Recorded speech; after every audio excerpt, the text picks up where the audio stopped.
जय Jagannath. Welcome to your channel world affairs मधुजिके ओडिया। ओडिशार समस्त छात्र छात्री मानू प्रथमे नववर्षर हार्दिक अभिनंदन आउ शुभकामना। आज भिडियो आम SSC GD top 40 GK one liner practice set भाग 8 डिस्कसन करिबा। ए क्वेश्चन गुड़ाक पूर्वर बहुत थर पचरा जाइछि, रिपीट होइछि। वीडियो स्टार्ट करिबा। वीडियो को शेष जाए देखिए। प्रथमे आमे इंडियन हिस्ट्री रो किछि इंपोर्टेंट वार जीके क्वेश्चन आंसर डिस्कसन करिबा। प्रथम प्रश्न, फर्स्ट बैटल ऑफ पानीपत, प्रथम पानीपथर युद्ध केउ मसिया रे होइथिला? ठीक उत्तर 1526 मसिया।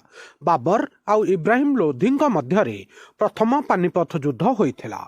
परवर्ती प्रश्न, सेकेंड बैटल ऑफ पानीपत, पानीपथर द्वितीय युद्ध केबे होइथिला? ठीक उत्तर 1556 मसिया। अकबर आउ हेमुଙ୍କ ମଧ୍ୟରେ पानीपथर द्वितीय युद्ध होइथिला। परवर्ती प्रश्न, थर्ड बैटल ऑफ पानीपत, पानीपथर तृतीय युद्ध केबे होइथिला? ठीक उत्तर 1761 मसिया। अहमद शाह अब्दाली एवं मराठाଙ୍କ ମଧ୍ୟରେ पानीपथर तृतीय युद्ध होइथिला। सांग माने एसएससी जीडी रो गोटे फेवरेट क्वेश्चन होउची पानीपत युद्ध। आपण माने तीनोटी जाक मन रखिबे, निश्चित रूपे गोटे क्वेश्चन पचरा जिवो। पानीपथ युद्ध उपरे आउ गोटे एक्स्ट्रा पॉइंट कहूची मन रखिबे। प्रथम पानीपथ युद्ध बाबर जीतिथिले, द्वितीय पानीपथ युद्ध अकबर जीतिथिले, तृतीय पानीपथ युद्ध अहमद शाह अब्दाली जीतिथिले, मराठा माने परास्त होइथिले। ए क्वेश्चन पचरा जाइथिला आगुरु, पुणी रिपीट होबार संभावना अछि। पानीपथ युद्ध केउ केउ माने जीतिथिले, ए पॉइंटटा एडिशनल पॉइंट मन रखिबे। परवर्ती प्रश्न, बैटल ऑफ खनुआ, खनुआ युद्ध केउ मसिया रे होइथिला? ठीक उत्तर 1527 मसिया। बाबर एवं रणसंगाଙ୍କ ମଧ୍ୟରେ बैटल ऑफ खनुआ होइथिला, मन रखिबे। परवर्ती प्रश्न, बैटल ऑफ टलीकोट, टलीकोट युद्ध केउ मसिया रे होइथिला? ठीक उत्तर 1565 मसिया, जेउथरे डेक्कन सल्तनत आउ विजयनगर एम्पायर मध्यरे ए युद्ध होइथिला, मन रखिबे। परवर्ती प्रश्न, बैटल ऑफ हळदी घाट केबे होइथिला? हळदी घाटी युद्ध 1576 मसिया रे होइथिला। अकबर एवं महाराणा प्रतापଙ୍କ ମଧ୍ୟରେ बैटल ऑफ हळदी घाट होइथिला, मन रखिबे। बैटल ऑफ पलासी, पलासी युद्ध केबे होइथिला? ठीक उत्तर 1757 मसिया। ब्रिटिश एवं सिराज उदौलाଙ୍କ ମଧ୍ୟରେ पलासी युद्ध होइथिला, मन रखिबे। परवर्ती प्रश्न, बैटल ऑफ बक्सार, बक्सार युद्ध केउ मसिया रे होइथिला? ठीक उत्तर 1764 मसिया। ब्रिटिशर एवं मीर कासिम एवं तांको सहयोगी मानक ମଧ୍ୟରେ बक्सार युद्ध होइथिला। परवर्ती प्रश्न, वर्ल्ड वार प्रथम, प्रथम विश्व युद्ध केउ मसिया रे होइथिला? ठीक उत्तर 1914 मसियारू प्रथम विश्व युद्ध स्टार्ट होइथिला। 1914 रु 1918 पर्यंत प्रथम विश्व युद्ध लागि रहिथिला। परवर्ती प्रश्न, सेकेंड वर्ल्ड वार, द्वितीय विश्व युद्ध केबेरु केबे जाए होइथिला? ठीक उत्तर 1939 मसियारू 1945 मसिया पर्यंत द्वितीय विश्व युद्ध होइथिला। संग माने हिस्ट्री रो बहुत बड़ इंपोर्टेंट टॉपिक वार उपरु प्रत्येक एग्जाम रे क्वेश्चन पचरा जाए। आपण माने ए 10टा मन रखिबा को पड़िबो। एबे किछि आमे political science important question answer discussion करिबा। प्रथम प्रश्न, the constitution has how many schedule at present, वर्तमान आमर संविधान रे केतोटी अनुसूची अछि? ठीक उत्तर 12। परवर्ती प्रश्न, नाइन्थ शेड्यूल रे कोन वर्णना होइछि? नवम अनुसूची रे कोन वर्णना होइछि? ठीक उत्तर आईन गुडी को न्यायिक समीक्षारू सुरक्षा देई थाए आमर नाइन्थ शेड्यूल। परवर्ती प्रश्न, बहुत बड़ा इंपोर्टेंट क्वेश्चन एटा, 10th शेड्यूल रे कोन वर्णना होइछि? दशम अनुसूची रे आमर दल परिवर्तन विरोधी आईन वर्णना होइछि, मन रखिबे, very important, anti defection of law. परवर्ती प्रश्न, 11th शेड्यूल रे कोन वर्णना होइछि? 11तम अनुसूची रे आमर पंचायती राज विषय रे वर्णना होइछि, मन रखिबे। परवर्ती प्रश्न, 12th शेड्यूल रिलेटेड्स, 12तम अनुसूची कहा सहित जड़ित? ठीक उत्तर पौरपालिका, म्युनिसिपालिटी, मन रखिबे। परवर्ती प्रश्न, 42nd अमेंडमेंट इज कॉल्ड, 42तम संविधान संशोधन को अलगा आउ मध्य कोन कुहा जाए? ठीक उत्तर मिनी कॉन्स्टिट्यूशन, क्षुद्र संविधान। 42तम संविधान संशोधन 1976 ମସିହାରେ ହୋଇଥିଲା। ଏ ପଏଣ୍ଟଟା ମନେ ରଖିବେ। ପରବର୍ତ୍ତୀ ପ୍ରଶ୍ନ 44th ଆମେଣ୍ଡମେଣ୍ଟ ରିଷ୍ଟୋର୍ଡ 44ତମ ସମ୍ବିଧାନ ସଂଶୋଧନ କାହାର ପୁନରୁଦ୍ଧାର କରିଥିଲା? ଠିକ୍ ଉତ୍ତର ଫଣ୍ଡାମେଣ୍ଟାଲ ରାଇଟ୍ ମୌଳିକ ଅଧିକାର। 1978 ମସିହାରେ 44ତମ ସମ୍ବିଧାନ ସଂଶୋଧନ ହୋଇଥିଲା। ତା ପୂର୍ବରୁ ଆମର 7ଟି ମୌଳିକ ଅଧିକାର ଥିଲା ସମ୍ବିଧାନରେ। 44ତମ ସମ୍ବିଧାନ ସଂଶୋଧନ ପରେ ଆମର ମୌଳିକ ଅଧିକାର ସଂଖ୍ୟା 6କୁ ଘଟା ଯାଇଥିଲା। ଏ ପଏଣ୍ଟଟା ମନେ ରଖିବେ। ରାଇଟ୍ ଟୁ ପ୍ରପର୍ଟି ଯେଉଁଟା ଗୋଟେ ଆମର ମୌଳିକ ଅଧିକାର ଥିଲା 44ତମ ସମ୍ବିଧାନ ସଂଶୋଧନ ଦ୍ୱାରା ତାକୁ ହଟା ଯାଇଥିଲା। ମନେ ରଖିବେ। ପରବର୍ତ୍ତୀ ପ୍ରଶ୍ନ କେତେତମ ସମ୍ବିଧାନ ସଂଶୋଧନ ଦ୍ୱାରା ଆମର GST ଯୋଡ଼ା ଯାଇଥିଲା? ଠିକ୍ ଉତ୍ତର 101ତମ ସମ୍ବିଧାନ ସଂଶୋଧନ ଦ୍ୱାରା GST ଯୋଡ଼ା ଯାଇଥିଲା। ମନେ ରଖିବେ।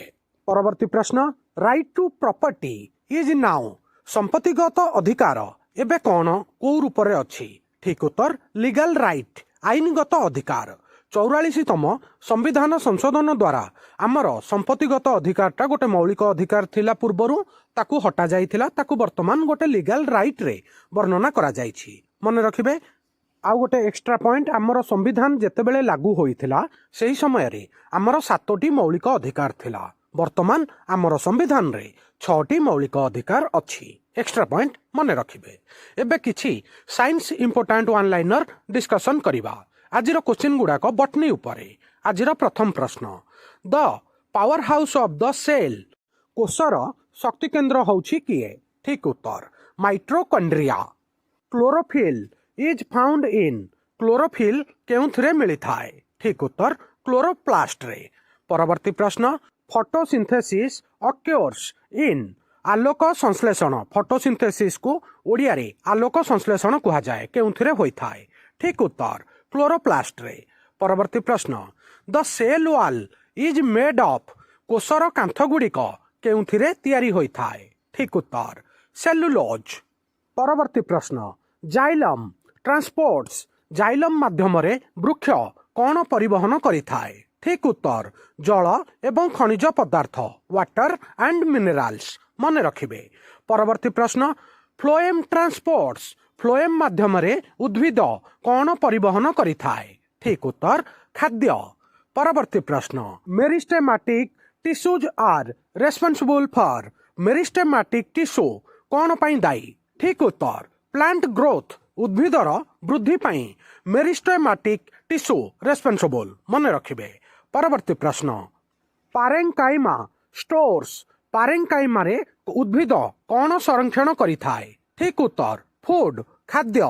ପରବର୍ତ୍ତୀ ପ୍ରଶ୍ନ କୋଲେଙ୍କାଇମା ପ୍ରୋଭାଇଡ୍ସ କୋଲେଙ୍କାଇମା ଉଦ୍ଭିଦକୁ କ'ଣ ପ୍ରଦାନ କରିଥାଏ? ଠିକ୍ ଉତ୍ତର ଫ୍ଲେକ୍ସିବିଲିଟି ନମନୀୟତା। ମନେ ରଖିବେ। Very important. ପରବର୍ତ୍ତୀ ପ୍ରଶ୍ନ ସ୍କ୍ଲେରେଙ୍କାଇମା ପ୍ରୋଭାଇଡ୍ସ ସ୍କ୍ଲେରେଙ୍କାଇମା ଉଦ୍ଭିଦକୁ କ'ଣ ପ୍ରଦାନ କରିଥାଏ? ଠିକ୍ ଉତ୍ତର ଷ୍ଟ୍ରେଂଥ ଶକ୍ତି। ମନେ ରଖିବେ। ସାଙ୍ଗମାନେ ଏଇ 10ଟା ଯାକ ୱାନ୍ ଲାଇନର ଆମର ବଟନୀ ଉପରେ ଉଦ୍ଭିଦ ବିଜ୍ଞାନ ଉପରେ ଏରା ବେସିକ୍ କୋଶ୍ଚିନ୍ ବହୁତ ଥର ପଚରା ଯାଇଛି। ଆପଣମାନେ ମନେ ରଖିବେ। ଏବେ କିଛି important Indian geography one liner GK discussion କରିବା।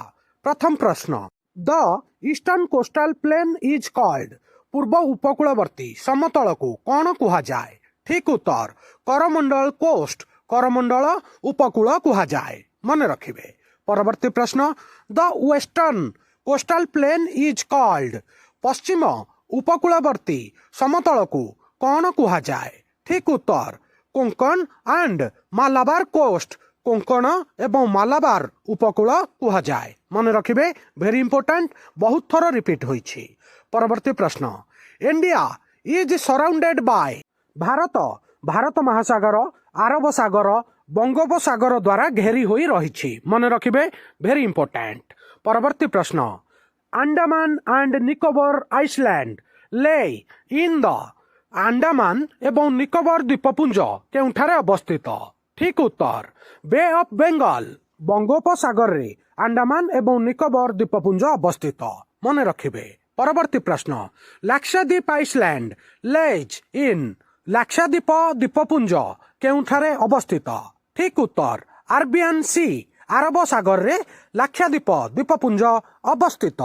ପରବର୍ତ୍ତୀ ପ୍ରଶ୍ନ ଦ ପଲ୍କ ଷ୍ଟ୍ରେଟ୍ ସେପାରେଟ୍ସ पार्क स्ट्रीट काहाकू काहाकू डिवाइड करे ठीक उत्तर इंडिया आउ श्रीलंका भारत आउ श्रीलंका मध्य जो वाटर बाउंड्री इंटरनेशनल बाउंड्री अच्छी ता ना होची पार्क स्ट्रीट मन रखिबे वेरी इंपोर्टेंट बहुत थर एसएससीजीडी रे रिपीट होईछि परवर्ती प्रश्न Kaziranga national park is famous for Kaziranga जातीय उद्यान कौन पाई प्रसिद्ध ठीक उत्तर वन हॉर्न राइनो एक सिंह वाला गंडा पाई काजीरंगा नेशनल पार्क फेमस आउ जेउटा कि हमर आसाम राज्य रे अवस्थित मन रखिबे परवर्ती प्रश्न गिर national park is famous for गिर जातीय उद्यान कौन पाई प्रसिद्ध ठीक उत्तर एशियाटिक लायन आमर एशियाटिक सिंह पाई गिर जातीय उद्यान प्रसिद्ध जेउटा कि आमर गुजरात राज्य रे अवस्थित गिर नेशनल पार्क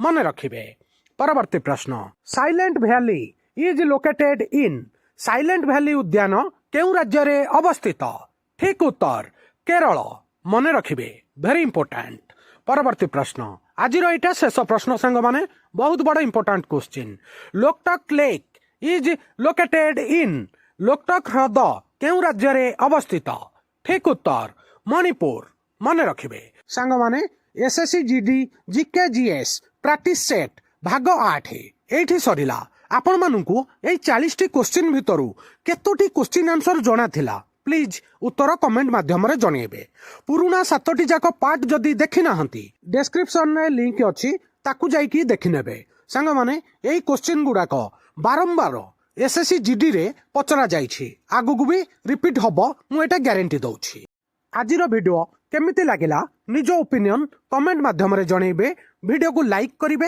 हाइक करिवे ओडिशार समस्त छात्र छात्री स्पेशली जो माने एसएससी जीडी आ कैब बेल्ट चाकरी पई प्रिपरेशन होउछंती तांको पाखकू ए वीडियोटा शेयर करिवे नुआ थिले वर्ल्ड अफेयर मधु जीके ओडिया चैनल को सब्सक्राइब करिवे सबुदिन important GK current affair sports affair world affair employment news notification आपण मानकू एठारे मिलिथाय वीडियो देखिथिबारु बहुत बहुत धन्यवाद जय जगन्नाथ आपण मानकू आपण मानकर आगामी प्रत्येक कॉम्पिटिटिव एग्जाम पई all the very very best.